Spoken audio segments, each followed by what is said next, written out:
Okay, how to get your girlfriend. Move your chair over here. Yeah, it's caught in a bit of root though. I like a bit of a root. Let's talk about how to get your girlfriend into cycling. What you doing down there? Natasha, what would be what your number one tip? Let's say a guy's watching this video and they want to get their girlfriend. It could be their wife, or it could be their daughter, or their sister, or a workmate. What's the number one tip you reckon to get a girl into cycling who's never ridden a bike before? Who can ride a bike, but she hasn't ridden one for 20 years? I'd say there are two. The first would be to put her on a lightweight bike that is motivational.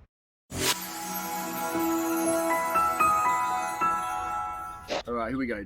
Natasha, we've got Natasha here. Guest today. We've got the viral TikTok star, Get Fit with Natasha, on TikTok there. What's up? How to get your girlfriend? How to get not even just your girlfriend, your wife, your sister, your workmate. How to get females into cycling?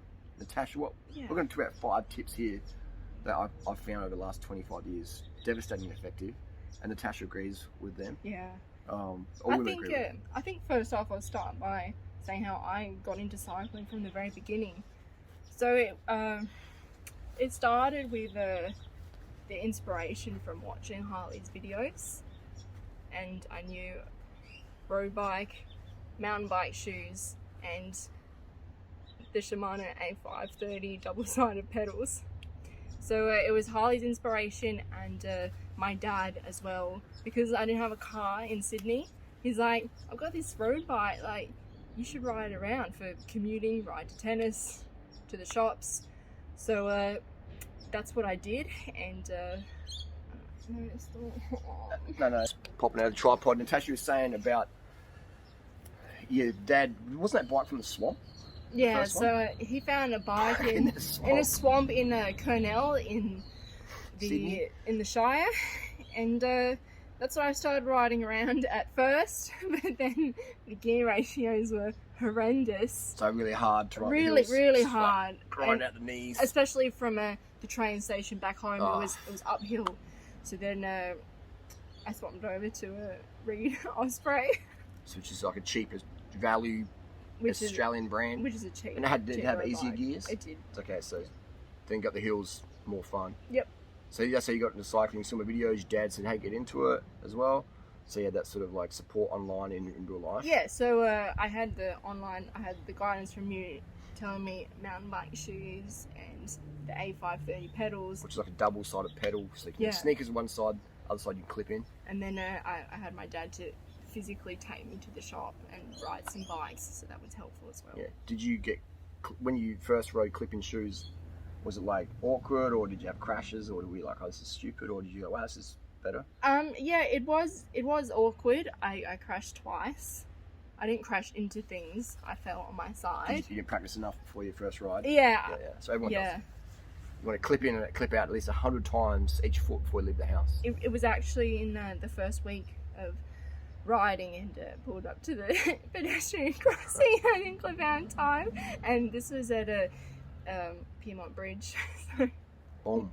And also going down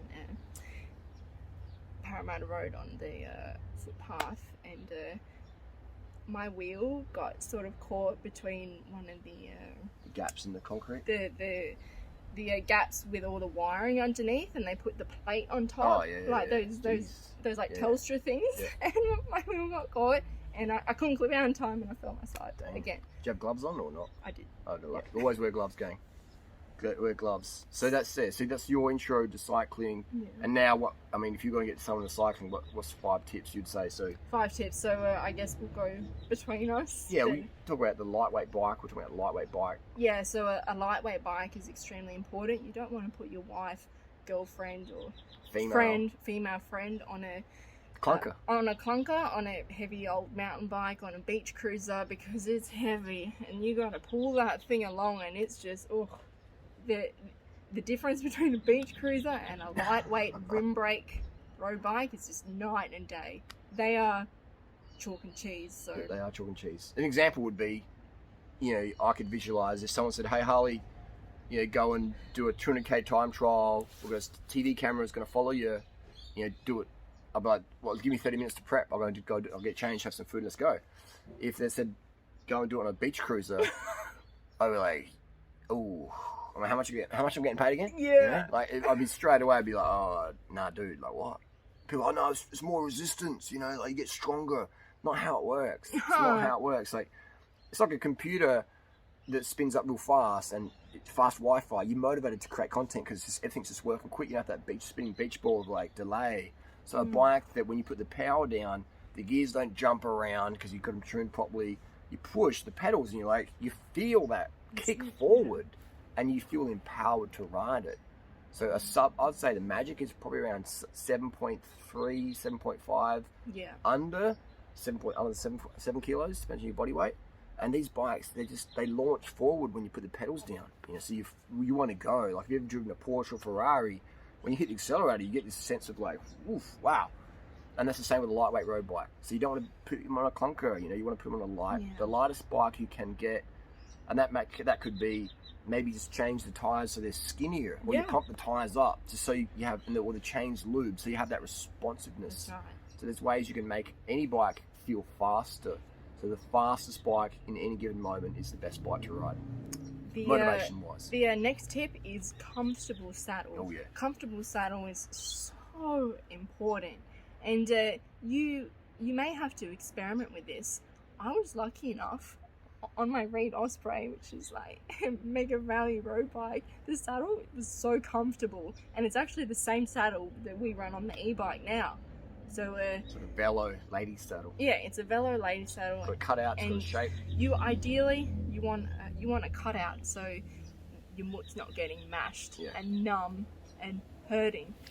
So my other favourite saddles are the Specialized Mimic. It's got extremely soft memory foam down the centre with a short nose. I find short nose saddles generally work best for females. Snub nose, yeah. As well as the Specialized Power. So those are the two saddles that I run on the Defy and my Pragma Glycogen. Yeah, there you go. So yeah, Specialized makes some great saddles. Mimic and Power. Yeah, Specialized Mimic. Specialized is the brand, Mimic is the model. What was the one that Amanda Cocker recommended? It's the Cell Italia Diva or something like that. Gel Diva Flow. Yeah, little Diva cat just walked in the front. A little Diva Roxy cat. Diva puss. Hey?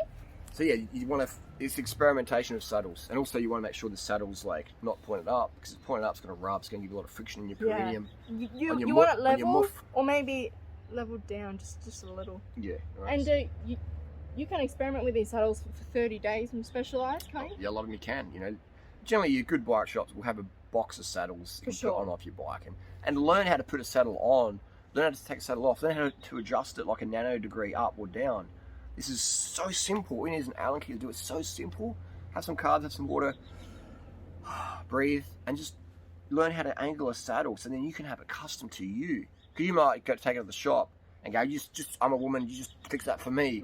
But these bikes are built by women in the factories in China, etc. Right? So women just have better dexterity. That's why you go see a woman dentist versus a male dentist. They just have better dexterity. Okay. So women, learn how to angle your saddle so you can have that perfect height. You know, like Natasha says, oh, my saddle's not perfect.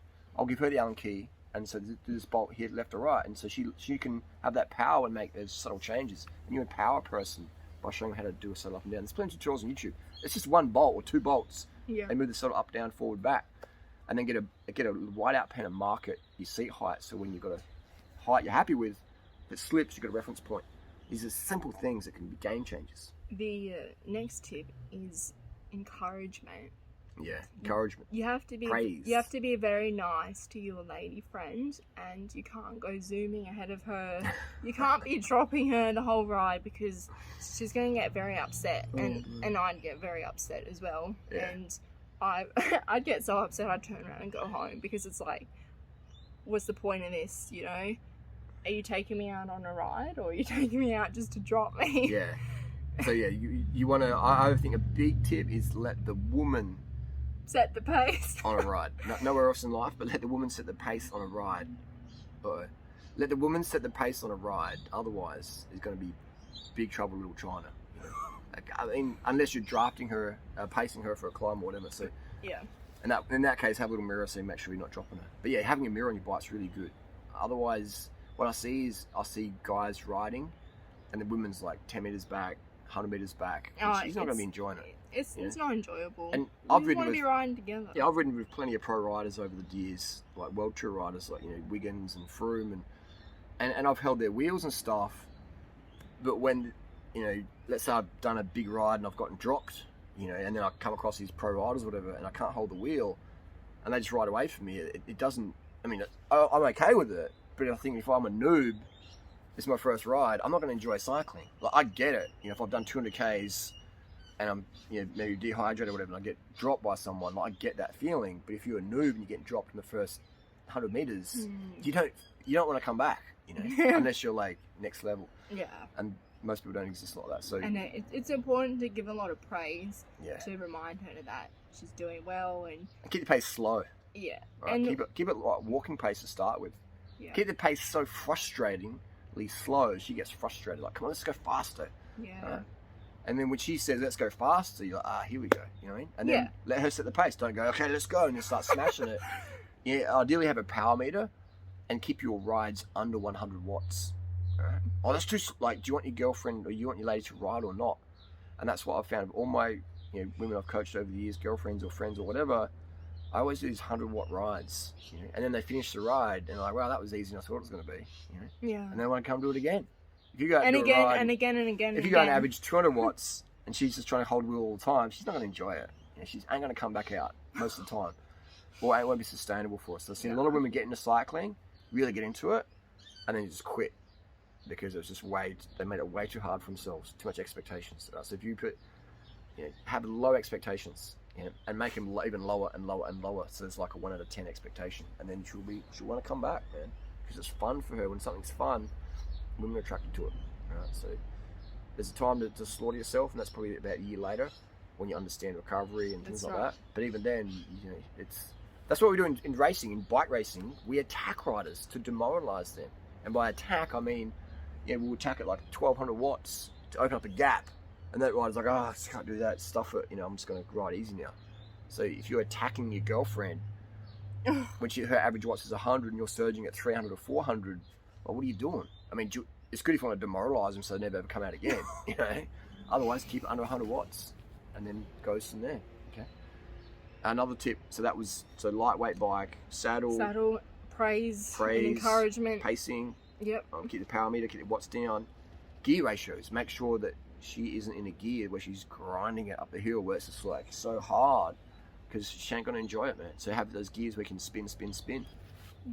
I'd say as a minimum a +2. +2, so that's like a 34, 34 with a 36 36 on the back. Yeah. Natasha on her bikes and my bikes, we use changing some absolute black. The oval for the Shimano 11 speed. 4630s. Yeah, so 4630 with a 32 on the back. 32 on the back, and that's good for most epic climbs.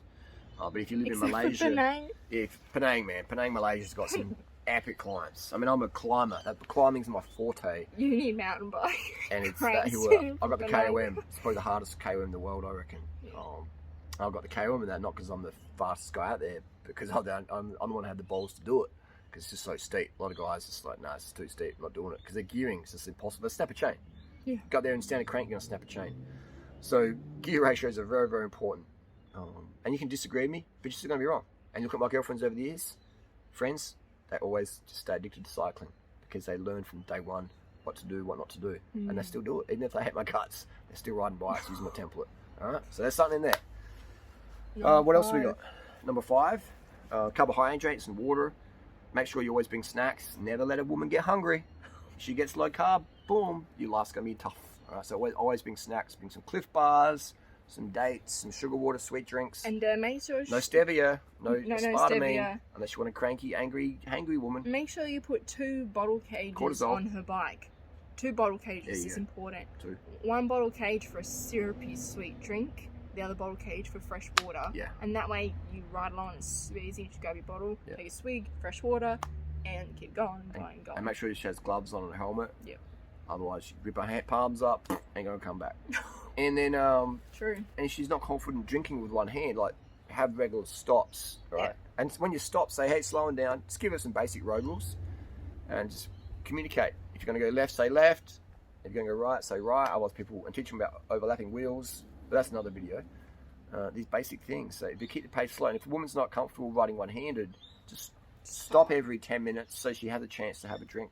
And you know, you should ask her, are you hungry, are you thirsty? If even there's a little bit of hunger, you stop. Don't even ask her, I reckon, just force it. Just stop anyway. Because a lot of women like, I don't want to be annoying and stop all the time. Like, just force the stops. I'm just going to have a quick drink of water. Oh, okay. And she might copy you, right? If you're an alpha male, she'll model you. Don't ask if a woman's, like, take the lead. Because otherwise, if you ask for permission to have, like, this not how it works. Women want to be led. No, but you're making it comfortable that you want to stop.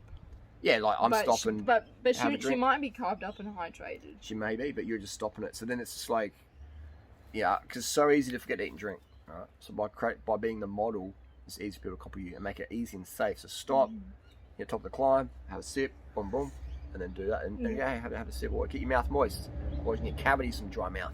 Yeah. These things people don't talk about. Yeah. I think that's covered most of it. Yep. Those were the tire pressure tips. as well. Make sure tire pressure is appropriate if you're riding on dirt. Keep the tires nice and soft, like 20 psi for the mountain bike, so she can actually steer. And you know, and just keep the pace slow. Just keep the pace slow. And women out there on a road bike, what PSI from about? It's 80 to 120, depends on the size of your tire. Yeah, it does. But also, women out there, right, you might go riding with an inexperienced guy who really means well, but don't try and keep up on the downhill. Don't try and keep up in the corners. I know a friend, EJ. She broke both her wrists. She went over the bars and her elbows got done. I think she broke both her wrists in the cars. Both her wrists. And EJ's, you know, she's a pretty experienced. She's a go-getter. She's an experienced road rider, but she hadn't done much off-road. And so she was going downhill with a lad and trying to keep up, and had a massive crash. You know, really unfortunate. So people out there, like, riding on dirt is different to road. And riding in the wet is different to the dry. Like, just don't try and keep up. Otherwise, you will have a nasty crash. And hopefully it's not really bad. I remember one girl, you know, her partner was teaching her how to sprint out the saddle. And don't sprint out the saddle, man. Because if you do that on the flat and your chain jumps, you're crashing. Right? Out the saddle's okay. If you're just cruising along, up the hill, yeah. If you're sprinting out the saddle and you're not really experienced, if you slip a chain, you don't know what's going to happen. So anyway, so her chain slipped and she smashed out most of her front teeth. You know? And she's like, "Oh, you're right, Harley." I'm like, "Dude, I'm always right when it comes to weight loss, cycling, social media stuff. You know, I've made a lot of mistakes. I've learned the hard way.